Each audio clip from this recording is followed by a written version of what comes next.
Hello दोस्तों, स्वागत है आप सभी का हमारे YouTube चैनल एग्रीवर्स एजुकेशन पे। In this video we will discuss the agriculture current affairs of 15 and 16 September 2020. And friends, if you want to join our Telegram channel, simply search Agrarian 11 or Agriverse Education and join our official channel for lecture notes, daily agriculture quizzes and notification of every single video we upload.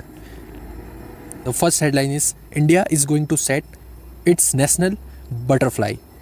Second is the central government is considering an urban version of the Mahatma Gandhi National Rural Employment Guarantee Act MGNREGA scheme. And government bans the export of onions. And the last is 3 bills were introduced in Lok Sabha related to agriculture and farmers. ये जितनी news है हमने अभी इसकी headline discuss कर ली है। हम एक एक करके सभी न्यूज़ के बारे में इन डिटेल जानेंगे। तो पहली न्यूज़ है कि इंडिया जो है वो अपनी नेशनल बटरफ्लाई को सेट करने जा रहा है। हाँ, आप बिल्कुल सही सुन रहे हैं, इंडिया नेशनल बटरफ्लाई को सेट करने की प्लानिंग में है। आपने सुना होगा national bird, national animal, national tree, national flower. तो इस फैमिली में एक नया मेंबर जुड़ने को है जो कि है नेशनल बटरफ्लाई। इसके लिए recently national centre for biological science जो कि बेंगलुरु में सिचुएटेड है, इन्होंने एक कमेटी बनाई जिन्होंने 50 स्पीसीज़ को सिलेक्ट किया और उसमें से फिर 7 बटरफ्लाई स्पीसीज़ को फाइनलाइज़ किया, जिसमें आपकी Krishna peacock, common jezebel, orange oakleaf, 5 bar swordtail, common nawab, yellow gorgon and northern jungle queen. तो अब इसके बाद क्या होगा, फाइनल स्टेप ये 3 स्टेप में कराया गया। सबसे पहले स्टेप में 50 स्पीसीज़ को सिलेक्ट किया, जो इनकी एक्सपर्ट कमेटी थी। उन्होंने जो डिफरेंट फील्ड से थे, जैसे कोई एनवायरमेंटलिस्ट था, कोई जियोलॉजिस्ट था, तो इन्होंने सबने एक 50 स्पीसीज़ को प्रिपेयर किया। उसमें से फिर 7 स्पीसीज़ को फाइनलाइज़ किया। अब जो लास्ट स्टेज है उसमें जो पब्लिक है उनको वोटिंग करने का मौका दिया जाएगा और उसके अकॉर्डिंग ही इन 7 स्पीसीज़ में से एक स्पीसीज़ को फाइनलाइज़ किया जाएगा for the national butterfly of India. और वैसे भी मैं इस टॉपिक पे अपना सेपरेट लेक्चर बनाने की सोच रहा था, और अगर आपको इस पे सेपरेट लेक्चर चाहिए तो प्लीज़ कमेंट बॉक्स पे आप बताइए ज़रूर। अगली न्यूज़ है कि गवर्नमेंट मनरेगा की जो MGNREGA है इसका अर्बन वर्जन को प्रिपेयर करने की सोच रहा है। MNREGA, the central government is considering N urban version of Mahatma Gandhi national rural employment guarantee act MGNREGA scheme. तो यहाँ पर को मैं आपसे क्वेश्चन पूछना चाहूँ, MGNREGA है, इसकी शुरुआत या ये एक्ट कब आया था? आप इसका जवाब कमेंट बॉक्स पे दे देना। कोविड पेंडेमिक के चलते ऐसे बहुत सारे लोग हैं जो अर्बन एरियाज़ में रहते हैं जिनका टोटल सैलरी कट हो चुकी है। तो गवर्नमेंट ने डिसाइड किया है कि एक MGNREGA का अर्बन वर्जन शुरू किया जाए। अब मैं आपको बताना चाहूँगा कि जो रूरल MGNREGA है, उसमें गवर्नमेंट ने अब तक 1 लाख करोड़ रुपए को इन्वेस्ट कर दिया है। इनके अंदर लेबर्स को 202 रुपये तक का वेजेस दिया जाएगा फॉर 100 डेज़। 100 डेज़ यानी कि 100 दिनों की गारंटी के साथ 202 रुपये का डेली वेजेस इसमें प्रोवाइड किया जाएगा।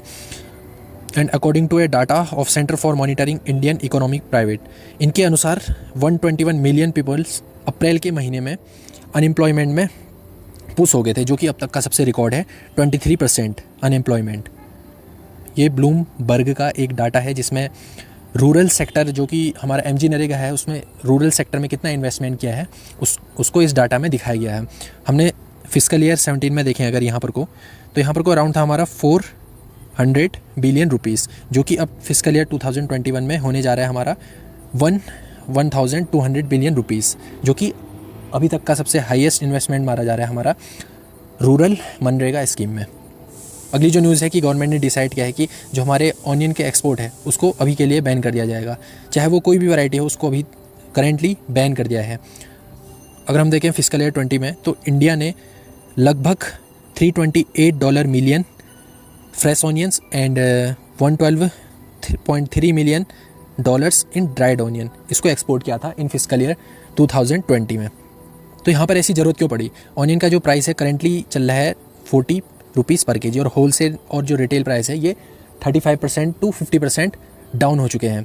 तो इसी के चलते गवर्नमेंट ने डिसाइड किया कि एक्सपोर्ट को बंद कर दिया, ताकि जो हमारा डोमेस्टिक प्राइस है वो अंडर कंट्रोल रहे। ऐसा ही डिसीजन पिछले साल भी ले चुके हैं गवर्नमेंट इन सितंबर मंथ, जिसमें ऑनियन के एक्सपोर्ट को पूरा बैन कर दिया गया था।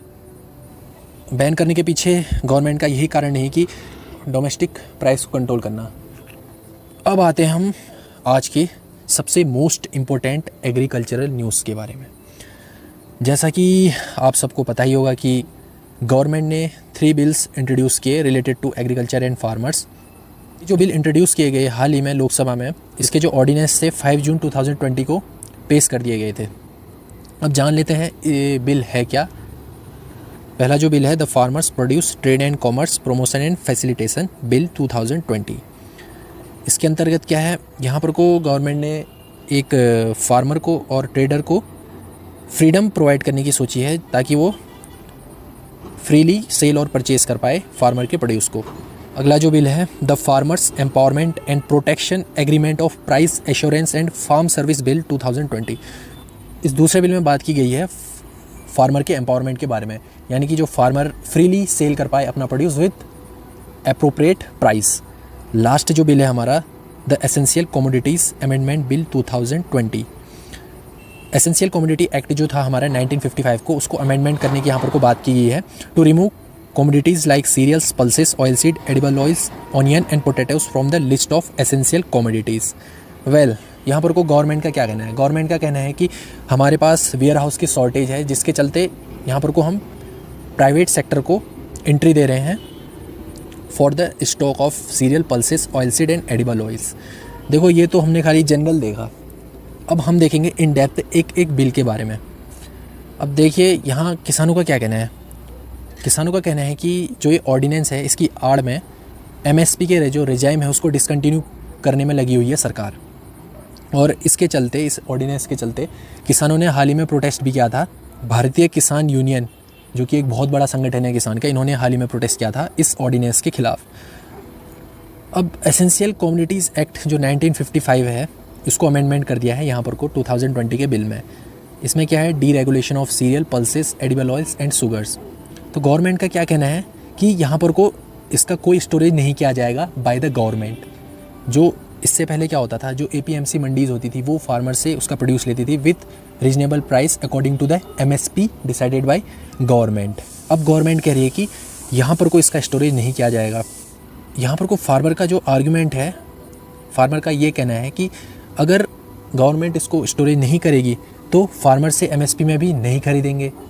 इसका मतलब यही तो हुआ ना, अगर एपीएमसी मंडी या हम कहें गवर्नमेंट अगर फार्मर से प्रोड्यूस नहीं खरीदेगी तो इसका मतलब सीधा सीधा यही हुआ कि फार्मर से एमएसपी में नहीं खरीदेंगे, क्योंकि अब ये जो स्टोरेज का जो पावर है वो दी जा रही है हमारे प्राइवेट सेक्टर और ट्रेडर्स को। अगले बिल जो हमारा farmer produce trade and commerce promotion and facilitation bill है, उसके अंदर क्या है कि जो ट्रेडर है उसको 3 दिन के अंदर फार्मर को कंपलसरी पे करना पड़ेगा, ऐसा ऑर्डिनेंस बिल में है। और इसमें ये भी कहा गया है कि जो हमारा इंटर स्टेट प्रमोशन है वो उसको फैसिलिटेट कर देगा। अभी तक क्या था, जो फार्मर था वो सिर्फ अपने स्टेट के एपीएमसी मंडीज़ को अपना फार्म प्रोड्यूस प्रोक्योर करता था, पर अब क्या है, यहाँ पर को फ्रीडम दे दी गई है एक तरीके से फार्मर को कि वो इंटर स्टेट प्रमोशन भी कर सकता है अपने फार्मर प्रोड्यूस का। और इसमें एक प्रोविज़न दिया गया है ई ट्रेडिंग का, अगर कोई फार्मर ई ट्रेडिंग करना चाहे अपने फार्मर प्रोड्यूस का तो वो भी यहाँ पर को कर सकता है। यहाँ पर को देखने वाली बात यह है कि इससे पहले भी गवर्नमेंट ने एक ई नाम प्लेटफॉर्म शुरू किया था जो कि फार्मर्स को ऑल ओवर द इंडिया, जो ट्रेडर्स हैं ऑल ओवर इंडिया से उसको ज्वाइन करेगा या कनेक्ट करेगा। तो यहाँ पर को इसकी क्या ज़रूरत पड़ी थी, ऐसा यहाँ पर को फार्मर्स का कहना है। अगली बात, इस बिल के तहत इनका गवर्नमेंट का ये मानना है कि जो एपीएमसी की मोनोपोली है उसको कम कर दिया जाएगा यहाँ पर को। और जो हमारा एक और लास्ट बिल है farmers empowerment and protection agreement on price assurance and farm service ordinance. अब यहाँ पर को नाम सुन के लग रहा होगा हमें कि ये काफ़ी अच्छा बिल लग रहा है, सुनने में तो काफ़ी अच्छा लग रहा है। इसमें क्या है कि फार्मर अपना जो प्रोड्यूस है वो प्राइवेट प्लेयर्स को सेल करेगा, जो प्राइवेट कंपनीज़ है या प्राइवेट कॉरपोरेशन है उसको अपना जो प्रोड्यूस है वो सेल करेगा। यहाँ पर कोई एक प्रोविज़न ये दिया गया है कि अगर जो ट्रेडर है वो 3 दिन के अंदर अगर फार्मर को उसका पेमेंट नहीं करता है तो उसके ऊपर ह्यूज पेनल्टी दी जाएगी। तो ये सब तो थे बिल के बारे में। अब हम देख लेते हैं फार्मर्स के साइड के बारे में। जो फार्मर हैं उन्होंने हाल ही में प्रोटेस्ट किया था, जैसे सभी को पता होगा। प्रोटेस्ट में उनको लाठी चार्ज भी किया गया था, तो फार्मर्स का यहाँ पर कोई ये कहना है कि जो हमारी क्रॉप्स हैं काफ़ी वल्नरेबल है हमारी। वल्नरेबल इन द सेंस कहने का मतलब ये है कि यहाँ हमें पेस्ट का खतरा है, हमें लोकस्ट का खतरा है, या कोई इन्वायरमेंटल हैजार्ड्स आ गए, या कोई आपदा आ गई जिसके चलते उनकी क्रॉप फेल हो सकती है। और उनका एक सबसे जो मेन आर्गुमेंट है वो है कि क्या प्राइवेट प्लेयर एमएसपी देगा या नहीं देगा। इससे पहले क्या था, जो फार्मर को एमएसपी दी जाती थी, मिनिमम सपोर्ट प्राइस, एक तरीके से वो उनका एक हक था जो कि उनको प्रोवाइड किया जाता था गवर्नमेंट ऑफ इंडिया के द्वारा। पर अब क्या यहाँ प्राइवेट प्लेयर के आने के बाद एमएसपी का जो कॉन्सेप्ट है वो चलेगा या नहीं चलेगा, तो वही इनकी सबसे बड़ा आर्गुमेंट है। और यहाँ पर को अगर हम एक्सपर्ट की राय लें तो एक्सपर्ट का यहाँ पर को ये कहना है कि कहीं ना कहीं गवर्नमेंट का यहाँ पर को एक अंदेशा लगाया जा रहा है कि गवर्नमेंट जो एमएसपी का रिजाइम है उसको ख़त्म करने में लगी हुई है, और फार्मर्स का भी यही कहना है।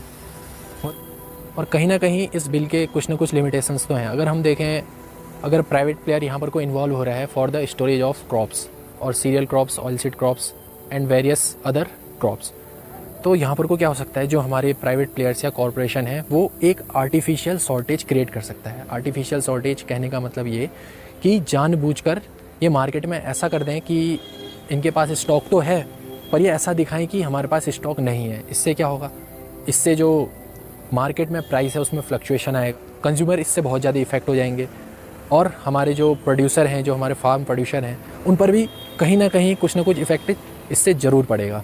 दूसरी बात, अगर मार्केट में हमारी जो क्रॉप है उसका प्राइस अगर गिरा हो तो क्या प्राइवेट जो हमारे कॉरपोरेशन है वो फार्मर को एमएसपी प्रोवाइड करेंगी या नहीं करेंगी।